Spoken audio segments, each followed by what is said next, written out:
Good morning. School கிளம்பியாச்சாம்மா? கையில் என்னெல்லாம் வச்சுருக்க? Chocolate, pen. யாருக்கு? டீச்சர்ஸ். இன்னைக்கு என்ன? இல்லை, ஹாப்பி டீச்சர்ஸ் டே. டீச்சர்கிட்ட என்ன சொல்லுவேன்? Very good. பர்த்டே இல்லைடா, ஹாப்பி டீச்சர்ஸ் டே. அதுக்கப்புறம் இது என்னது? இது என்னது? ரோஸ். டீச்சருக்கு ஒரு ரோஸ் கொடுக்கணும், சரியா? எப்படி கொடுப்பீங்க? எடுத்துக்காட்டுங்க. எப்படி கொடுப்பீங்க டீச்சர்கிட்ட?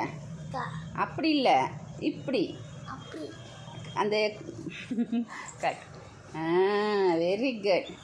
டீச்சர்கிட்ட கொடுக்கணும். என்ன? ஹாப்பி டீச்சர்ஸ் டே அப்படி கொடுக்கணும், சரியா? ஓகே, ஹாப்பியாக இருக்கணும், சரியா? நல்லா படித்து நல்ல அறிவாக வரணும். ஓகே, பாய். தேங்க்யூ.